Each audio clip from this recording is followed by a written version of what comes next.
exclusive. West Coast shit, my niggerish ways attract girls that used to turn they back, causing me to yank. After many long months of speculation, cannabis became legal in Canada last October. It goes without saying that the legalization of marijuana was controversial. There are still active debates on the subject, and it's fair to assume that the pros do not totally outweigh the cons. At a glance, the legalization seems positive. In fact, states such as Colorado and Washington have already made millions of dollars off tax revenue from marijuana, and we have no reason to believe that we can't do the same thing in Canada.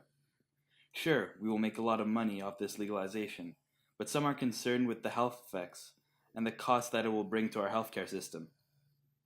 Marijuana remains an addictive drug and is also considered to be the gateway drug to other, harder and more dangerous drugs such as heroin and cocaine. Also, many studies show that marijuana smokers suffer of a variety of mental health issues, ranging from restricted blood flow to the brain to memory loss. Marijuana also triggers underlying genetic or mental health issues, such as schizophrenia or depression. The healthcare system will need to help out the influx of new consumers that are affected by these addictions and mental health issues. Surely, the government considered these benefits and concerns before and after the legalization became effective. As a member of Parliament, Federal Deputy Mark Miller can answer some important questions about this debate. Perfect. So, in your opinion, what are the positive effects of the legalization of marijuana? Well, one of the first is that we take the revenue out of the hands of organized crime, which was one of the major objectives of this bill, which took a long time to go through the parliamentary process. It went through a lot of revisions, and you know the safety of Canadians is our number one priority. So getting a drug that's dangerous out of the hands of criminals, realizing that the governments have essentially lost the battle with cannabis was a primary concern. And then making sure that it is regulated in a responsible way. And so, having had experience with alcohol in the past, we knew that it wasn't easy to do this all from the get-go. Alcohol took a very long time, and went through a number of moral reflections in society, regulatory reflections. If you look at all the process around driving, for example, the rules and regulations have changed as to limits, quantities. Over several generations, so having to do all that with marijuana was a real challenge, particularly in the time frame that was given to us. But this was a promise that was made to Canadians as part of our election, and we knew that ensuring that cannabis is distributed and regulated in a safe and secure way was key to making sure that people like you have more difficulty getting their hands on it. Yeah. Judging the get-go, but we know that the use of marijuana in youth is rampant in Canada. In the developed world, where our youth is probably at the very top of at the consumption level, and so we know that particularly with other drugs being mixed in, you think of stuff like fentanyl. We needed a safe, secure source for people to get to it. So those two things were a primary consideration, and that's why it took the time it took. And you're going to talk to me, you're going to ask me about some of the negative aspects, so I'll let you ask that question. Yeah, exactly. So, yeah, what are the negative aspects, in your opinion? Negative aspects? Well, first, it's a drug. It's a drug like any other, and so we face people saying, hey, what are you doing making something legal that's bad and that you shouldn't be taking? So that's always something you face when you face the realization that regulating something as opposed to always condemning something and saying you can't have it, whether you're winning the battle or not as a government, you do have to face that uphill battle of people judging you. But we realize that regulating it was much better than simply turning a blind eye and recognizing we lost the battle with it. A number of things. It takes a tremendous amount of engagement in society to make sure this is done in the right way. You're probably going to ask me about supply and regulation and demand, but we know that takes some time to adapt. If you look, for example, with concerns that different provinces have, we're in a federation where a lot of powers rest in the provinces. So that level of engagement with provinces was done, but we know that there's a lot more to do. So negative stuff, consultation with First Nations communities that have different and complex realities is always an ongoing concern. So when we talk about things where the repercussions can be worse for some communities than others, that's one that I would think about. Making sure that provinces are on board and that they have that necessary interaction. This isn't something we do every day. We don't go taking different dangerous drugs and legalizing them. So we recognize that we're not. It won't be perfect, but in retrospect, I think that it was done in record time, given the enormity of the task.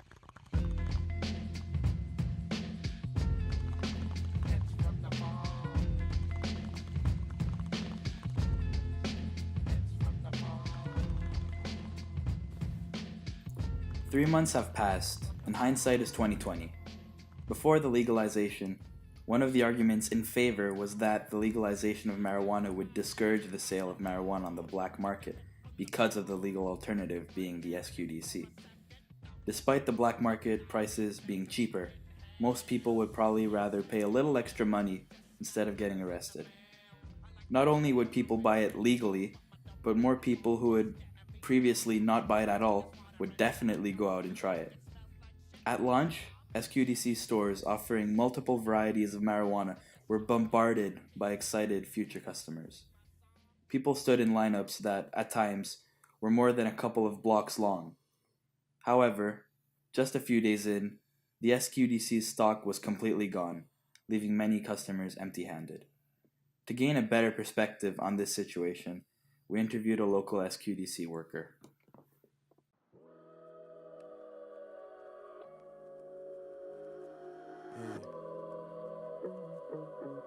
You know, sometimes I think they don't truly understand me, you know? Because they don't.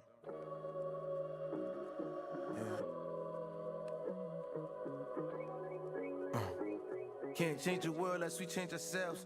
Die from the sicknesses if we don't seek the help. I'm interviewing Christian. So, Christian, what do you do for a living? I sell pot for a living. I'm also a rapper. Oh, so you work at the SQDC? Exactly. So how many people are coming in each day in your shop? 5,340. And what products do you sell exactly? Cannabis flowers, cannabis oil, and cannabis, it's little pills or two. Yeah. So, do you have problems with minors? So sometimes they try to get the adult to buy the products for them, but then when we see it, nobody, not the adult and not the kid, can buy pot.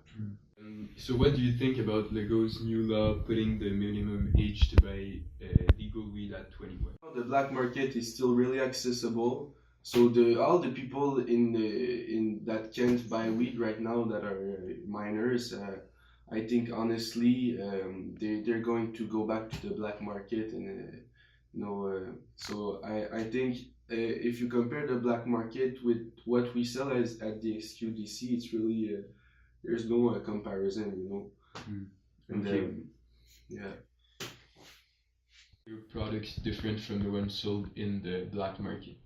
Well, the main difference really is like it's all weed, you know, but our products, you know exactly what you're buying and smoking, and you know it's grown by professionals who get little data from each plant, you know, to get some information about how much THC or CBD there is in each strain, really. So that's really cool to know what you're smoking, you know. You smoke pot yourself? No, I don't. I don't think you should smoke pot if you're not responsible enough to take drugs. Thank you very much.